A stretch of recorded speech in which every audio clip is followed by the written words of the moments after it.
So hey, good morning guys. This is Ronit and you're watching me on Ronit Babu channel. Trip মিটারও 0 করে দিয়েছি আর এখন বেরিয়ে পড়েছি। বাজে এখন 4:54, মিনস অলমোস্ট 5টা বাজতে এসছে। তো বেরিয়ে পড়েছি, এখন দেখা যাক।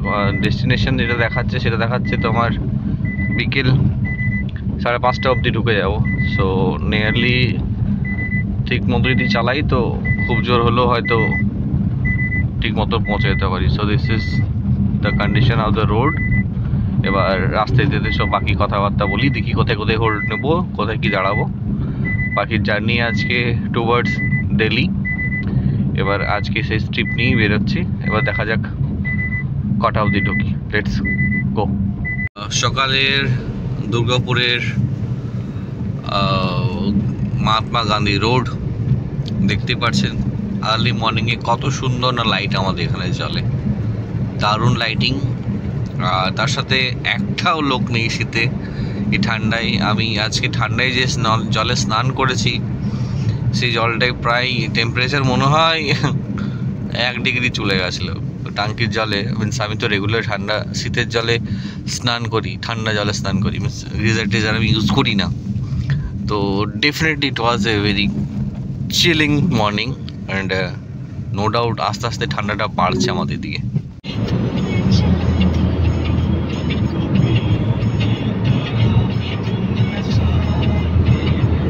তো কিছুটা আসার পর আমরা আপনার যেটা খালসা হোটেলে রয়েছে, মানে যেটা গোবিন্দপুর রয়েছে, আমরা খাওয়ার জন্য দাঁড়িয়েছিলাম।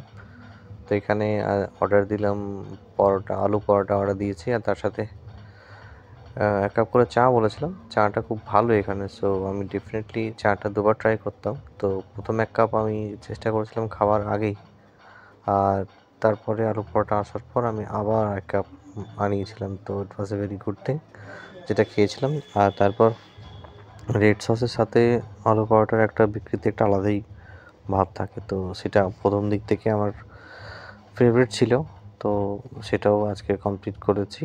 আর তার সাথে যতক্ষণ আসতে সময় লেগেছিল তার বিপরীতে খাওয়া দাওয়াটা সেভাবে করিনি, কারণ দিনের খাবারটা জানতাম না সকালবেলায় কী হবে।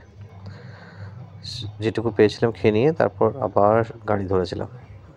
তো রাস্তার মধ্যে এখানে কিছু ফল নিয়ে নিচ্ছি। এই ফলটা আর এই ফলটা, কারণ রাস্তা অনেকটা দূর রয়েছে, রাত অব্দি যেতে হবে, তাই কিছু ফল নিয়ে নিচ্ছি। এটা কোন জায়গার নাম কে? छपरा चतरा मोड़ है, ये यहीं से जाता है, तो ले ले। বন্ধুরা, এই চম্পারনের ঘাটি এর আগেও একবার এখানে দাঁড়িয়েছি মিনস আমি, তো এখানে একবার দাঁড়িয়েছি চম্পারন ঘাটিতে একটু আগে। আর কিছু ফল নিয়ে নিলাম, যেটা আগে বললাম তোমাদেরকে। তো আপেল নিয়েছি খাওয়ার জন্য, আর কুল। তো যদিও এখনও সরস্বতী পুজো পেরোয়নি, বাট আমি কুল খেতে শুরু করে দিয়েছি। মিনস অনেকটা রাস্তায় বাকি আছে, প্রায় দেখাচ্ছে 7টা নাগাদ পৌঁছাবো, 7:20 নাগাদ পৌঁছাবো। এবার দেখা যাক কতটা আগে হয়। রাস্তা খুব রোমাঞ্চকর, মাঝে মাঝে প্যাচ খারাপ রয়েছে, কারণ একসাথে 3-4টে ব্রেকার রয়েছে, সেখানে গাড়ি যদি খুব জোরে পেরোচ্ছে তো একটু প্রবলেম হচ্ছে, বাকি নো চাপ।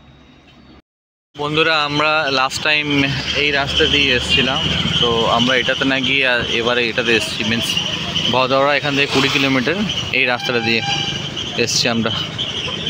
সো গাইস, সবে বাজে এখন 8:30, আর আমি জাস্ট এখন আমাদের হোটেলে পৌঁছালাম।